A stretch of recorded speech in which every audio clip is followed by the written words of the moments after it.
Chapter 33. This is the blessing with which Moses the man of God blessed the people of Israel before his death. He said, "The Lord came from Sinai and dawned from Seir upon us. He shone forth from Mount Paran. He came from the 10,000s of holy ones with flaming fire at his right hand. Yes, he loved his people. All his holy ones were in his hand. So they followed in your steps, receiving direction from you, when Moses commanded us a law as a possession for the assembly of Jacob.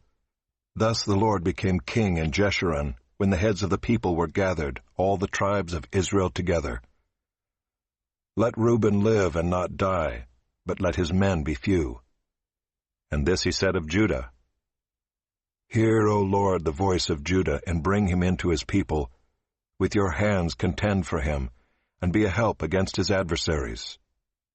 And of Levi he said, "Give to Levi your Thummim, and your Urim to your godly one, whom you tested at Massah, with whom you quarreled at the waters of Meribah, who said of his father and mother, 'I regard them not.'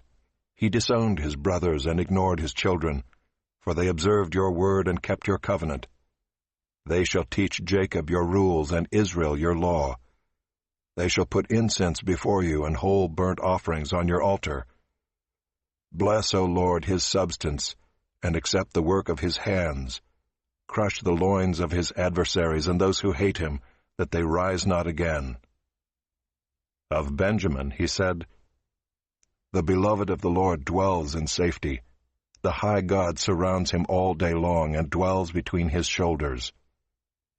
And of Joseph he said, "Blessed by the Lord be his land, with the choicest gifts of heaven above, and of the deep that crouches beneath, with the choicest fruits of the sun, and the rich yield of the months, with the finest produce of the ancient mountains, and the abundance of the everlasting hills, with the best gifts of the earth and its fullness, and the favor of him who dwells in the bush.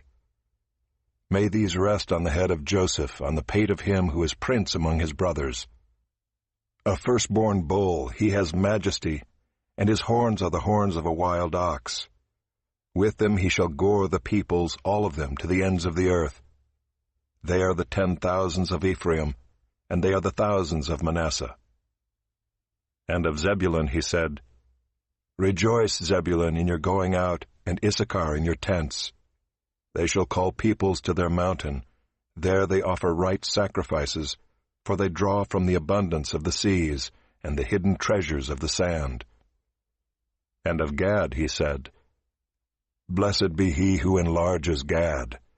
Gad crouches like a lion, he tears off arm and scalp. He chose the best of the land for himself, for there a commander's portion was reserved, and he came with the heads of the people.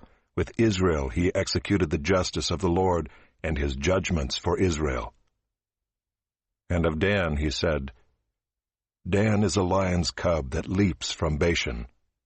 And of Naphtali he said, "O Naphtali, sated with favor, and full of the blessing of the Lord, possess the lake and the south." And of Asher he said, "Most blessed of sons be Asher. Let him be the favorite of his brothers, and let him dip his foot in oil. Your bars shall be iron and bronze, and as your days, so shall your strength be. There is none like God, O Jeshurun, who rides through the heavens to your help, through the skies in his majesty. The eternal God is your dwelling place, and underneath are the everlasting arms. And he thrust out the enemy before you and said, 'Destroy.' So Israel lived in safety, Jacob lived alone, in a land of grain and wine, whose heavens drop down dew. Happy are you, O Israel!